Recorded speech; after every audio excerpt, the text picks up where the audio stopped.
तो जिस शो के लिए लोग पागल हुए पड़े हैं उस शो का आज ट्रेलर रिलीज हो चुका है। मैं बात कर रहा हूँ स्ट्रेंजर थिंग्स 5 की। ट्रेलर को देखने के बाद लिटरली में भाई साहब गूज़बम्प्स आ जाते हैं। तो इस ट्रेलर में हमें बहुत ज्यादा चीजें रिवील कर दी गई हैं। तो सबके ऊपर एक एक करके नजर घुमाते हैं। तो स्टार्टिंग में हमें हॉकिंस लाइब्रेरी देखने को मिलती है जो अपसाइड डाउन में है। तो उसके बाद हम डेमोगोर्गन्स को देखते हैं जो वेक्ना के आगे सर झुकाए हुए खड़े हैं। तो यहाँ पर हम वेक्ना को भी देखते हैं, पर आप यहाँ वेक्ना को अगर नोट करें तो वेक्ना वो अपने पुराने फॉर्म में है जो हमने सीजन 4 में देखा था। तो यहाँ पर वेक्ना के आगे आई थिंक कोई लेटा हुआ है, तो ये शायद विल हो सकता है। तो विल जहाँ सीजन 1 में अपसाइड डाउन में फंस गया था, तो वहाँ पर हो सकता है कि विल की मुलाकात हुई हो वेक्ना से, पर यहाँ पे विल को शायद वेक्ना याद ना हो। तो उसके बाद हम डस्टिन को देखते हैं जो स्कूल जा रहा है, पर यहाँ पर हमें उसे अगर नोटिस करें तो वो हमें थोड़ा सैड दिखता है। तो यहाँ पर वो एडी की डेथ की वजह से सैड है। तो उसके बाद हम यहाँ पर हॉकिंस को देखते हैं। यहाँ पर वो हम हॉकिंस लाइब्रेरी को देखते हैं जो यहाँ पर बिल्कुल कवर्ड है, उसके आजू बाजू में बिल्कुल उसको कवर कर दिया गया है। तो हमने सीजन 4 के क्लाइमैक्स में देखा था कि बड़ी दरारें पड़ चुकी हैं, जो दरारें सीधा कनेक्ट हो रही हैं हॉकिंस लाइब्रेरी से। जो दरारें पड़ी थी उन दरारों का इम्पैक्ट जो है हम यहाँ पे बिल्डिंग्स में देख सकते हैं। और यहाँ पर हम हॉकिंस लाइब्रेरी के गेट पर देखें तो यहाँ पर हमें रेड ग्लो सा कुछ दिखता है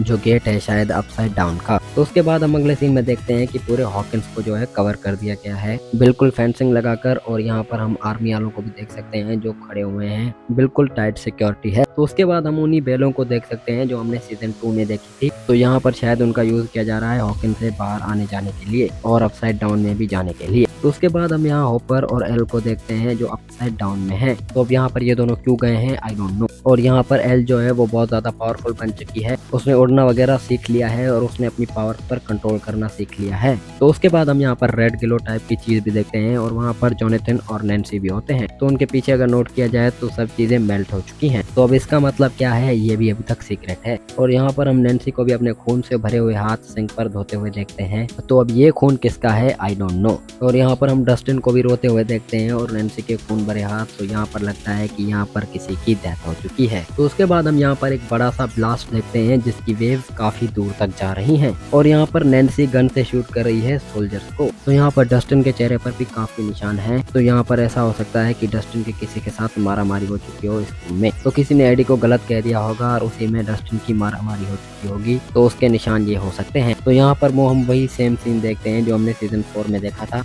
जब एल ने वो पहली बार गेट खोला था अपसाइड डाउन का। एल ने हेनरी को फेंक दिया था अपसाइड डाउन में, वही हम सेम सीन यहाँ पर देख सकते हैं। तो यहाँ पर हम किसी को ऊपर से नीचे गिरते हुए देख सकते हैं, तो ये शायद विल हो सकता है। तो उसके बाद हम यहाँ पर एक बड़ा सा ब्लास्ट देख सकते हैं जैसे आर्मी वाले सब उड़ गए हैं। तो यहाँ पर हम नोटिस कर सकते हैं कि यहाँ पर कोई एक लड़का बेहोश पड़ा है, तो शायद ये विल हो सकता है। तो यहाँ पर हम मैक्स को देख सकते हैं जो लूकस के साथ है, बट वो यहाँ पर अब तक कोमा में है, वो कोमा से बाहर नहीं आई है। तो यहाँ पे लूकस डेमोडॉग से मैक्स को बचा रहा है। तो यहाँ पर लूकस अपने प्यार को आखिरी हद तक निभाना चाहता है। तो यहाँ पर हम फिर से सबको देखते हैं जो डेमोगोर्गन से बचने की कोशिश कर रहे हैं। और तो हम यहाँ देखते हैं कि विल बेहोश हो गया है और यहाँ पर डेमोगोर्गन जो है वो बिल्कुल ही गुस्से में है, बिल्कुल उन्होंने सब चीज तबाह कर दी है। तो यहाँ पर मैं ये तो बता दूं कि यहाँ पर स्टीव की तो फील्डिंग सेट है, तो शायद यहाँ पर ये स्टीव को ही पहले वॉल्यूम में ही निपटा दें। तो स्टीव यहाँ पर मर सकता है या फिर कोमा में चला जाएगा बिल्कुल ही मैक्स की तरह, पर हम स्टीव को मरते हुए नहीं देखना चाहते हैं। तो उसके बाद हम फाइनली वेक्ना का नया लुक देखते हैं जो बिल्कुल ही अपग्रेड हो चुका है। तो यहाँ पे ये मुझे लगता नहीं है कि ये आग वगैरह से जलेगा। और यहाँ पर वेक्ना विल को पकड़ लेता है और कहता है कि मेरी आखिरी बार मदद करो। तो वेक्ना ने पहले भी विल से फायदा उठाया होगा, तो इसीलिए वेक्ना फिर से कह रहा है कि एक बार फिर से मेरी मदद करो। और यहीं पर हम ट्रेलर को एंड होते देखते हैं और ट्रेलर को देखने के बाद मुझे तो गूज़बम्प्स आ गए थे। लिटरली मैंने ट्रेलर को 20 से 25 बार देखा है। तो यहाँ पर ये पता नहीं है कि ये खाली वॉल्यूम 1 का ट्रेलर था या फिर पूरे सीजन का था। तो अगर ये पूरे सीजन का था तो इसमें काफी चीजें मिस थी। तो अगर आपको वीडियो पसंद आई तो वीडियो को लाइक करें, सब्सक्राइब करें और कमेंट्स में मुझे बताना कि ट्रेलर आपको कैसा लगा।